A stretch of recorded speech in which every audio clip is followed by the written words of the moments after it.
Hello everybody, just a quick little video today. Just wanted to say about Sunday. Peaks for the people up Seat House Summit. That was a brilliant little day out, like good feedback off people as well. There's loads of people who are very keen on a lot more things coming up, not just walks in the lake and all that, like just some good ideas coming up. We're talking about doing like a good camping thing and all, where people can come, obviously bring their own tents, bits and bobs, stoves and all that, couple of beers if you want to bring that kind of thing. We were saying, like, we're looking into getting like a big decent tent for it and all that, like, so it's just exciting, you know what I mean? Exciting having a little play about with ideas, like, because you never know how these things kind of build, everything starts off with a thought. You start off with a little idea and then you can bring it into fruition. You never know how these things build, so it's exciting stuff. Like, I enjoyed it on Sunday. Nice to, my mother was there, and seeing Tyler with his family and a few more people with the families and kids and dogs and all that, man, it was brilliant, really good crack. But I just wanted to keep it short and sweet today, and I wanted to just share one little thing, because you can always refine these little bits of knowledge down, but you should always be careful how you speak to yourself and what you tell yourself day to day. So much of how we feel and how much energy that we've gotten, let's be honest, if you talk down to yourself all the time, it leads to depression, like, when you're really digging at yourself and you don't really think there's too much to be proud of, and it's all a big perception mess and things like that. But it's this repeated cycle of words that we can tell ourselves that can be negative. But also on the flip side, you can start to change your speech to more positive, forward thinker, and it can feel unnatural for some people who feel that way. Most people are middle ground, but just for anyone who does feel depressed or get themselves down or having a bit of a hard time and all that, practice it.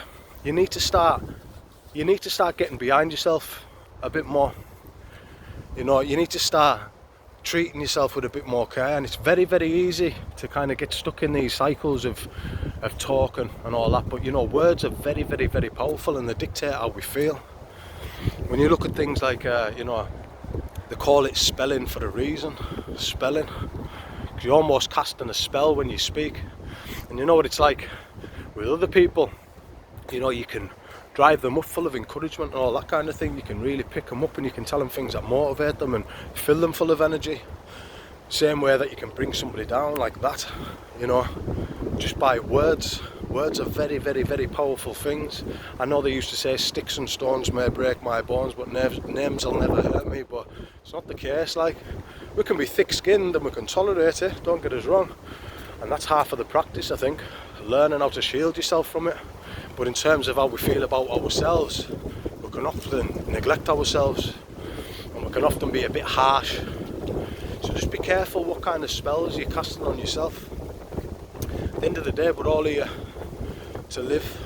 We're all here to enjoy this life in whatever way, shape or form that we can.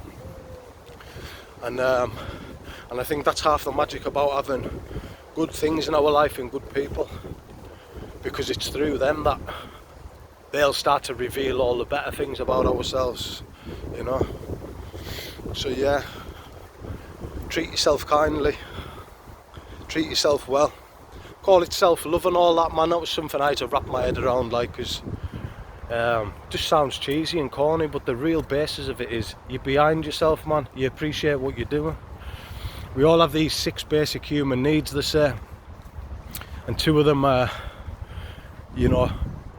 connection or love, and you also have significance and contribution. And just by contributing to other people and helping other folk, or even just benefiting yourself, you've got a bit of significance and a bit of contribution in there, and that love and connection as well, because you need it. You need it. And I think it's almost been beaten out of us in this modern day and age, man. Like, it's uncool to do that kind of thing, but look, it is what it is. It's how we operate, and I think this is why we're in such a mental health crisis as well, because people don't have room for that with themselves.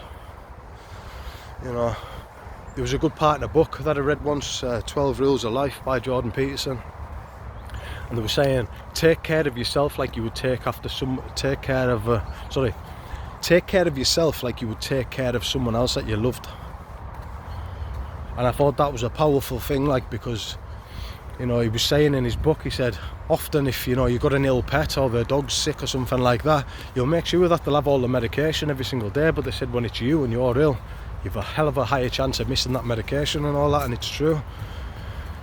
Start to care for yourself, get your own home in order, start to cultivate good feelings towards yourself and doing more good for you, because the more good you can do for yourself, the more good you can do for yourself, essentially the more good you can do for other people. So on that note, I want you all to enjoy the rest of your day, enjoy the rest of your weeks, and I hope you have a good weekend whatever you're doing when it's coming up. See ya.